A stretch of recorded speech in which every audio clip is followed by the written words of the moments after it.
Hello everyone. स्वागत है आपका पाठशाला ऋषिकेश के यूट्यूब चैनल पर। स्टूडेंट्स, पीएफआई को डिक्लेयर किया गया है टेररिस्ट ऑर्गेनाइजेशन, है ना, और इसको बैन कर दिया गया है 5 साल के लिए।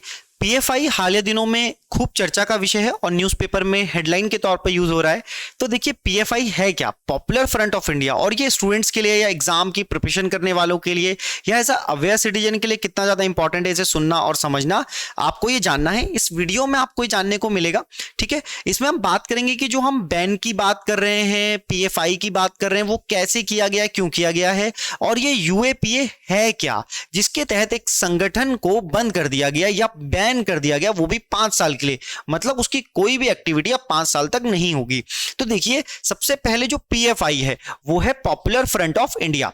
इंपॉर्टेंट है कि आप इसका फुल फॉर्म ध्यान दें। आगे भी हम 2 बार इसको डिस्कस करेंगे। ये न्यूज में कैसे आया, तो इससे शुरुआत करते हैं। देखिए, भारत के प्रधानमंत्री मोदी जी जो थे वो थे टारगेट पर।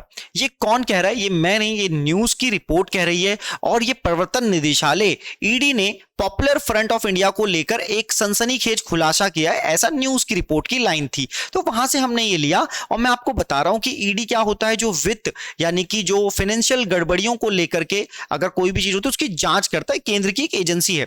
उसने कहा कि जुलाई में जब बिहार की राजधानी पटना में प्रधानमंत्री मोदी जी रैली कर रहे थे, तो उस समय पर उन पर हमले की आशंका थी, यानी कि एक बड़ा खतरा था और उसकी योजना बनाई थी। इसके लिए इन्होंने पटना में एक ट्रेनिंग कैंप भी चलाया था। इस तरह की खबरों से या ईडी ने इस तरह के दस्तावेज पेश कर करके गृह मंत्रालय, जो हमारी होम मिनिस्ट्री है, उसको अवगत कराया, उसको बताया, और उसके बाद की कार्रवाई आगे चल रही है। तो ये तो एक बड़ी न्यूज थी कि इसलिए पीएफआई आया था न्यूज में। पीएफआई का मतलब बोले तो पॉपुलर फ्रंट ऑफ इंडिया। उम्मीद है ये बात आपको समझ आएगी। ठीक है, तो अब नोटिफिकेशन किसने जारी किया है? एक नोटिफिकेशन जारी किया गया। The notification issued by the ministry of home affairs MHA imposed a ban on the PFI. ठीक है, और उसके एसोसिएट्स पर। कौन से एसोसिएट्स हैं वो? Rehab India foundation, campus front of India. ये कितने टाइम के लिए? देखो ध्यान से देना, 4-5 के लिए, 5 साल के लिए इनकी हर एक्टिविटी पर बैन लगा दिया गया। और ये बैन जो लगाया है गवर्नमेंट ने, वो कानून कौन सा है? तो वो कानून को नाम दिया था अनलॉफुल एक्टिविटीज प्रिवेंशन एक्ट। इसको प्यार से कहते हैं यूएपीए। ये कब हुआ था? 1967। तो देखो, 2 बातें, अगर आप एसएससी, सीडीएस, एफकेट किसी भी एग्जाम की तैयारी कर रहे हो तो आपको 2 बातें याद होनी चाहिए। एक ये कि पीएफआई पर हाल ही में एक बैन लगाया गया है। कितने साल के लिए? 5 साल के लिए। और ये बैन किसने लगाया है? तो अनलॉफुल एक्टिविटी प्रिवेंशन एक्ट के अंतर्गत, यानी कि यूएपीए के अंतर्गत, जो कब से लागू है भारत में? 1967 का एक एक्ट है। अनलॉफुल, जैसा कि नाम है कि अगर आप लॉ के अगेंस्ट जाकर के कोई काम करोगे, ऐसा काम जो इंटरनल सिक्योरिटी थ्रेट का काम हो, तो भैया आप पर लग जाएगा बैन। ये कहता है यूएपीए। यूएपीए पूरा क्या है वो भी समझेंगे, पीएफआई के बारे में आगे जानते हैं। यहां तक तो आपको समझ आएगा कि होम मिनिस्ट्री को आप समझ गए कि उन्होंने बैन लगाया है। हमारे होम मिनिस्टर कौन है? क्या आप उनका नाम जानते हैं? तो आप कमेंट सेक्शन में बता सकते हैं। चलिए, अब पीएफआई क्या है यही तो आप जानना चाहते हैं। इसकी नींव कैसे पड़ी? क्या ये एक आतंकवादी संगठन है, या क्या इसका संबंध सिमी से है? क्या आपने नाम सुना है सिमी? है ना, student of Islamic movement in India. तो क्या इससे भी इसका रिलेशन है? तो ये सारी बातें इस वीडियो में होने वाली है। आगे चलते हैं और टू द पॉइंट समझते हैं। सबसे पहले पीएफआई क्या है? तो नाम है पॉपुलर फ्रंट ऑफ इंडिया, और भारत के ये साउथ इंडियन स्टेट्स में सबसे ज्यादा एक्टिव देखने को मिलता है। वैसे तो हमारी रिपोर्ट के अनुसार, मतलब पीएफआई की जो कार्य प्रणाली है या जो इसका एक्टिव होना है, वो लगभग 23 राज्यों में है, 23 स्टेट्स में है। और 23 राज्यों में जो ये रिपोर्ट दी है, ये ईडी एनआईए ने पेश की है। ये पॉपुलर फ्रंट ऑफ इंडिया कब बना था? तो देखो, बहुत हाईलाइट करके मैंने लिखा है इसका, तो आप स्क्रीनशॉट ले लो। पॉपुलर फ्रंट ऑफ इंडिया 22 नवंबर 2006 को बना।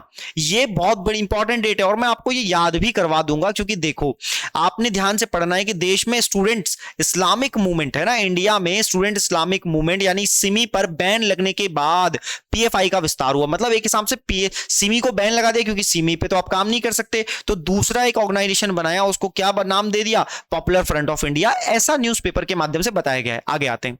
अब पीएफआई अगर चलता था तो उसे फंड कैसे मिलता था? तो मैंने कहा कि ईडी तो हमेशा ही न्यूज पे रहा है। तो ईडी ने जांच की और ईडी ने इसको मनी लॉन्ड्रिंग का मामला भी बताया है। मनी लॉन्ड्रिंग का मतलब होता है ऐसा पैसा जो विदेश से आया हो जिस पर टैक्स वैक्स पे ना किया गया हो, है ना, ब्लैक मनी आप कह सकते हैं। पीएफआई का राष्ट्रीय महासचिव का नाम है तो वो नाम है के ए राउफ, ये भी आप याद रख सकते हैं। चलिए आगे आते हैं। अब इस संगठन पर क्या क्या आरोप लगे, तो पहले तो मैंने पीएम मोदी जी वाली बात आपको बता दी। 2017 में इस संगठन पर एक रिपोर्ट एनआईए ने दी। एनआईए क्या, नेशनल इन्वेस्टिगेशन एजेंसी। किसको रिपोर्ट सौंपेगा, सीधी सी बात है कि गृह मंत्रालय को, होम मिनिस्ट्री को रिपोर्ट सौंपेगा। रिपोर्ट में इसने कुछ बातें बताई। क्या बातें बताई, इसने कहा कि यह संगठन जो है आतंकवादी गतिविधियों में लगा हुआ है, एक बात, ठीक है, यानी कि टेररिस्ट को बढ़ावा देता है, टेररिज्म को इनकरेज करता है, इस तरह की बातें बताई गई हैं, ठीक है। और मुस्लिमों पर धार्मिक कट्टरता, यानी कि देखिए हमारे यहां जो तबका है मुस्लिम, वो बहुत ही ज्यादा अशिक्षित है, उसका शिक्षा का लेवल उतना ज्यादा नहीं है, तो उसको बहकाने का काम करता है या उनमें धार्मिक कट्टरता को बढ़ाता है, ये बात इसमें सामने आई है, ठीक है। धर्मांतरण कराने का भी काम करता है, ये भी इन्होंने कहा। तो एनआईए ने ये सारे आरोप उन पर लगाए और उसके बाद की खबर आ गई है। तो देखो अगला क्या है, क्या पीएफआई और सिमी में कोई संबंध है, तो देखो ये मुझे नहीं मालूम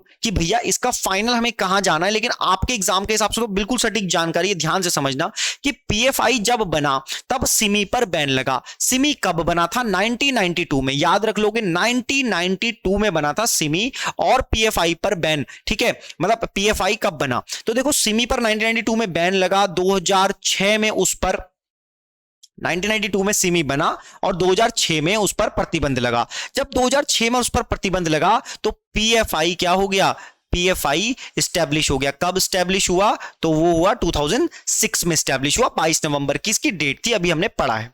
ये 2012 से ही कई अलग अलग इस पर आरोप लगते रहे और कई तरह से एक्टिव रहा है। तो आपको कुछ एक इंफॉर्मेशन मिल गई। ये बैन कब तक चलेगा, तो अगले 5 सालों तक, अगले 5 सालों तक ये बैन चलने वाला है। उम्मीद है आपको ये बात समझ आई होगी, 5 सालों के लिए लगाया गया है, ये आप याद रखेंगे। अन्य संगठनों के बारे में लिस्ट है, ये आप पढ़ सकते हैं। आगे हम कवर करते हैं। तो देखो बैन लगाया गया है यूएपीए 1967 की धारा 35 के तहत। क्या 35 से पूछा था, नहीं, ये नहीं पूछा जाता है। उम्मीद है ये बात आप समझ पाएंगे, ठीक है। अब ऐसी कई सारे संगठन हैं जिनकी लिस्ट 39 टू 42 हो सकती है।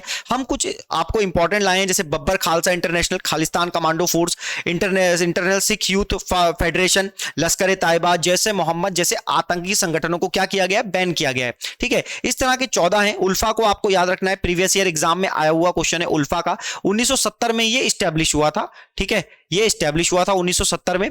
और असम का national democratic front of Bodoland भी इंपॉर्टेंट है, ये भी इंपॉर्टेंट है, ठीक है। चलिए आगे चलते हैं। अब ये समझिएगा UAPA law, unlawful activity prevention act क्या है, तो 1967 में ये आया था, एक्टेड हुआ था। उसके बाद इसको अमेंड किया गया कई बार, जैसे एंटी टेरर लॉ इन 2004 के नाम से, 2008 में, 2019 में ये फिर से न्यूज में था। तो आप लगा लो कि ये कितना इंपॉर्टेंट है। Unlawful activities amendment bill 2019 to designate individuals as terrorist on certain grounds provided in the act, ठीक है। तो इंडिविजुअल्स को भी ये टेररिस्ट बनाने के लिए, या इंडिविजुअल अगर टेररिस्ट एक्टिविटी करते हैं तो उन पर भी ये बैन लगा सकता है और उसके तहत कार्रवाई की जा सकती है। कैसे लगती है, तो देखो कुछ कंडीशंस बताई गई हैं कि अगर आप टेररिज्म एक्टिविटी में पार्टिसिपेट करते हो, कमिट करते हो या पाए जाते हो, प्रिपेयर फॉर टेररिज्म, आप टेररिज्म की कोशिशें कर रहे हो या आप उसको इनकरेज कर रहे हो, भारत में टेररिज्म एक्टिविटी को बढ़ाते हो, तो आप पर यूएपीए एक्ट 1967 के तहत क्या कर दी जाएगी, कुछ कार्रवाई, आप पर बैन लगाया जा सकता है, आपको सजाएं हो सकती हैं और आप पर केस चलाया जा सकता है। ये सारी चीजें यूएपीए के अंतर्गत आती हैं। उम्मीद है यहां तक आपको बात समझ आई होगी। इस शॉर्ट वीडियो में हमने PFI, popular front of India पर बैन क्यों लगा, ये हमने बात करी। हमने बात करी कि यूएपीए क्या है जो 1967 में आया था। तो पाठशाला कोचिंग ऋषिकेश के साथ आप बने रहिए और आप हमारे साथ ऑफलाइन बैचेस को भी ज्वाइन कर सकते हैं जो एसएससी,